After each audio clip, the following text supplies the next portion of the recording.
যে মর্যাদাগুলা অন্য নবী রাসূলকে দেওয়া হয়নি। বলুন সুবহানাল্লাহ। প্রিয় হাজিরিন, একটু নবীজির যে মর্যাদা মর্তবা কতটুকু একটু ফিকির করুন। নবীজি অন্য একটি হাদিসে কুদসি শরীফের মধ্যে বলেন, আল্লাহ পাক রব্বুল আলামিন বলেন, ইয়া হাবিবি আনা ওয়া আনতা ওয়া মা সিওয়াকা খলাকতু লিআজলিকা। ও আমার হাবিব মুহাম্মদুর রাসূলুল্লাহ সাল্লাল্লাহু আলাইহি ওয়াসাল্লাম, শুধু আপনি নবীজি এবং আমি আল্লাহ পাক, আমরা নয়।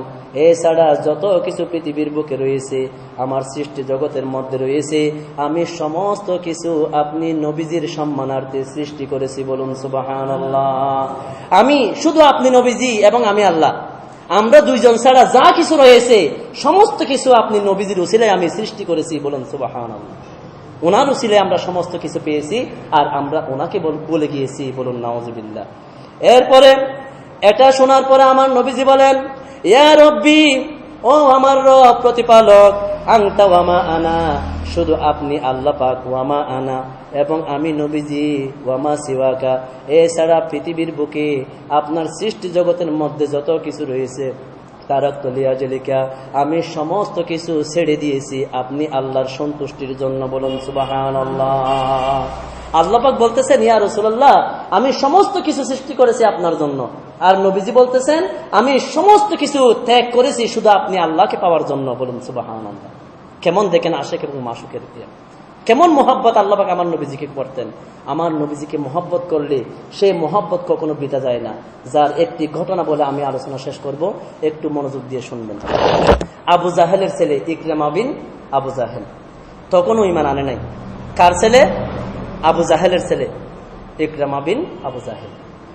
আবু জাহেল যখন আইন করলো, মক্কা শরীফের দেয়ালে নোটিশ লাগিয়ে দিল যে আজকে থেকে মুহাম্মদ সাল্লাল্লাহু আলাইহি ওয়াসাল্লামের সাথে কেউ যদি সাক্ষাৎ করে তাকে আমরা মৃত্যুদণ্ড দেব। বলুন নাউজুবিল্লাহ।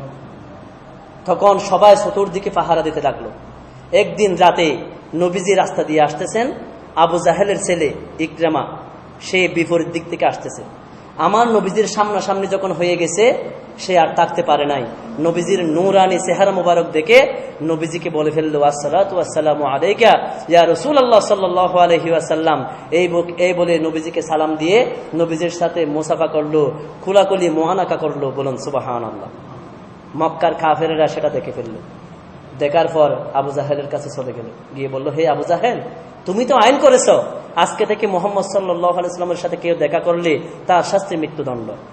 এখন তোমার ছেলে তোমার আদেশ ভঙ্গ করেছে, তোমার ছেলের কি শাস্তি দিবে বলো, নাকি নেতার ছেলে বলে তাকে তুমি ক্ষমা করবে? তখন আবু জাহেল বলল, না, আমি আইন করেছি, আমার ছেলে আমার আইন ভঙ্গ করেছে, তা কখনো হতে পারে না। আমার ছেলেকে আরো কঠিন ভাবে আমি মৃত্যুদণ্ড দেব। বলুন নাউজুবিল্লাহ। কিভাবে? ইকরামার হাত পা বাঁধা হলো, আরবের সবচাইতে উঁচু পাহাড়ের মধ্যে তুলে ফেলা হলো, সেখান থেকে ওনাকে নিচে নিক্ষেপ করা হলো। সমস্ত কাফেরেরা নিচে অপেক্ষা করতেছে, ইকরামা উঁচু পাহাড় থেকে পড়ে হাত গুট ভেঙে সেই মৃত্যুবরণ করবে। কিন্তু দেখা গেল একেবারে অক্ষত অবস্থায় হাত পায়ের বাঁধন খোলা ইকরামা জমিনের মধ্যে দাঁড়িয়ে গেল। বলুন সুবহানাল্লাহ। তারা অবাক হয়ে গেল, এত উঁচু পাহাড় থেকে ফেলেছি, তোমার কোনো ক্ষতি হলো না, তোমাকে আরো কঠিন ভাবে মৃত্যুদণ্ড দেব। এবার হাত পা বেঁধে গভীর জঙ্গলের মধ্যে ফেলে আসা হলো। বনের হিংস্র প্রাণীগুলো এবার তাকে খেয়ে ফেলবে, আর বাঁচতে পারবে না। কিছুক্ষণ পর দেখা গেল বাঘ ভাল্লুকগুলা তাদের খাদে করে ইকরামাকে জঙ্গলের কিনারায় রেখে চলে গেল। বলুন সুবহানাল্লাহ। তারা অবাক হয়ে গেল, আরো কঠিন ভাবে তার মৃত্যুদণ্ড আমরা দেব। বস্তায় ভরে বস্তার ভিতর বিশাল পাথর ঢুকিয়ে দিয়ে ইকরামাকে ঢুকিয়ে দিয়ে গভীর সমুদ্রে গিয়ে বস্তাটা ফেলে দিল। ওই বস্তাটা সহ ইকরামা সহ সমুদ্রের নিচে চলে গেল। কিছুক্ষণ পর দেখা গেল সমুদ্রের হাঙ্গর কুমিরগুলা পিঠে চড়িয়ে ওনাকে সমুদ্রের তীরের মধ্যে রেখে চলে গেল। বলুন সুবহানাল্লাহ। কাফেরেরা অবাক হয়ে গেল, তারা জানতে চাইল, হে ইকরামা, উঁচু পাহাড় থেকে তোমাকে পেলা হলো, তোমার কোনো ক্ষতি হলো না, জঙ্গলের মধ্যে রাখা হলো, তোমাকে কেউ খেলো না, সাগরের মধ্যে নিক্ষেপ করা হলো, তোমার কিছু হলো না, এর মধ্যে কি হাকিকত রয়েছে আমাদেরকে একটু খুলে বলো। হযরত ইকরামা রাদিয়াল্লাহু তাআলা আনহু বলেন, ও কাফিরের দল, তোরা কিয়ামত পর্যন্ত চেষ্টা করলেও আমার মৃত্যুদণ্ড তোরা দিতে পারবি না। কারণ আমি এমন একজন নবীকে ভালোবেসেছি, এমন একজন নবীকে মহব্বত করেছি, যার শরীর মুবারকের সাথে আমার শরীর মুবারক লাগার কারণে আমার শরীর থেকে নবীজির সুঘ্রাণ বের হচ্ছে। বলুন সুবহানাল্লাহ। আমাকে যখন তোমরা উঁচু পাহাড়ের মধ্যে তুলে ফেলে দিলে, তখন আমি ভাবলাম জমিনে পড়ে এখন আমি নিশ্চিহ্ন হয়ে যাব। কিন্তু আমি কি দেখলাম, আসমান থেকে সাদা পোশাক দাঁড়িয়ে অনেকগুলা ফেরেশতা নাজিল হয়ে গেল। বলুন সুবহানাল্লাহ। ওই ফেরেশতারা আমাকে ধরে ফেললো এবং বলতে লাগলো, হে ইকরামা, তুমি চিন্তা করো না, পেরেশান হইও না, তুমি আখির নবীকে সম্মান করেছো, ইজ্জত করেছো, তোমার শরীর মুবারকে আখির নবীর গান মুবারক পাওয়া যাচ্ছে, তোমার খিদমত করার জন্য আল্লাহ পাক আমাদেরকে পাঠিয়েছেন। বলুন সুবহানাল্লাহ। ওই ফেরেশতারা আমাকে ধরে আস্তে করে হাত পায়ের বাঁধন কেটে দিয়ে আস্তে করে জমিনের মধ্যে রেখে নবীজির প্রতি দুরূদ শরীফ পড়তে পড়তে চলে গেল। বলুন সুবহানাল্লাহ। আবার যখন আমাকে তোমরা গভীর জঙ্গলের মধ্যে ফেলে আসলে, আমি ভাবলাম চতুর্দিকে বাঘ ভাল্লুক গুলা চতুর্দিকে আমাকে ঘিরে ফেলেছে। আমি ভাবলাম এবার বুঝি আমার জীবন শেষ। কিন্তু আমি কি দেখলাম, তারা প্রত্যেকটা পশুর চোখ দিয়ে জোর জোর করে পানি ঝরতেছে। বলুন সুবহানাল্লাহ। তাদের জবান খুলে গেছে, তারা বলতেছে, ও ইকরামা, তুমি ভয় পেও না, চিন্তা করো না, তুমি এমন একজন নবীজিকে ভালোবেসেছ যে নবীকে সৃষ্টি না করলে আমরা বাঘ ভাল্লুক পর্যন্ত সৃষ্টি হতাম না। বলুন সুবহানাল্লাহ। তোমার শরীর মোবারক থেকে আখির নবীর গান মোবারক পাওয়া যাচ্ছে। আল্লাহ পাক আমাদেরকে আদেশ করেছেন তোমার যেন কোনো ক্ষতি না হয়। ওই বাঘ ভাল্লুক গুলা তাদের দাঁত দিয়ে হাত পায়ের বাঁধন কেটে পিঠে চড়িয়ে জঙ্গলের কিনারায় রেখে চলে গেল। বলুন সুবহানাল্লাহ। আবার যখন আমাকে তোমরা গভীর সমুদ্রের মধ্যে ফেলে দিলে, আমি সমুদ্রের নিচে চলে গেলাম। চতুর্দিকে হাঙ্গর কুমির গুলা, বড় বড় মাছ গুলা, প্রাণীগুলা আমাকে চতুর্দিক দিয়ে ঘিরে রেখেছে। আমি ভাবলাম এবার আর বাঁচতে পারবো না। কিন্তু আমি কি দেখলাম, ওই হাঙ্গর কুমির গুলা তাদের দাঁত দিয়ে আমার বস্তার বাঁধন কেটে দিয়ে ফিটে ছড়িয়ে আমাকে সমুদ্রের কিনারায় রেখে চলে গেল। বলুন সুবহানাল্লাহ।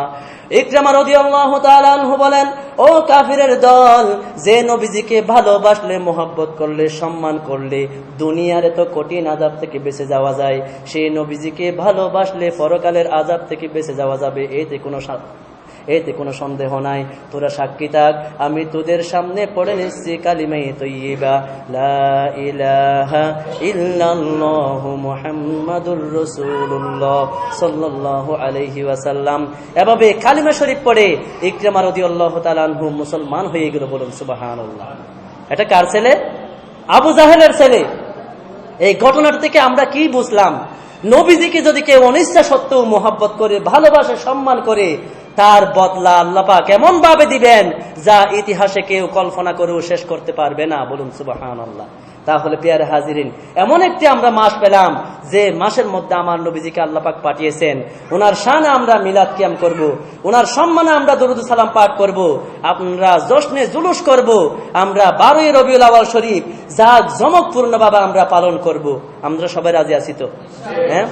আপনারা কি বুঝলেন নবীজির সম্মান কতটুকু? আসলে কিভাবে বোঝাবো বলেন? তারা তো এগুলো চর্চা করে না। সবগুলো কিন্তু কোরআন এবং হাদিস। আল্লাহ পাক কোরআন শরীফের মধ্যে বলেন, ইয়া রাসূলুল্লাহ, ইয়া হাবিবাল্লাহ, ওয়া মা আরসালনাকা ইল্লা রাহমাতাল লিল আলামিন। হে নবীজি, নিশ্চয় আমি আল্লাহ পাক আপনাকে রহমাতুল লিল আলামিন হিসেবে পাঠিয়েছি।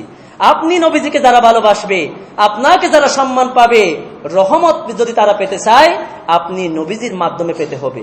কারণ আমি রহমতের মালিক আপনাকে করে দিয়েছি। বলুন সুবহানাল্লাহ। নবীজি বলতেছেন,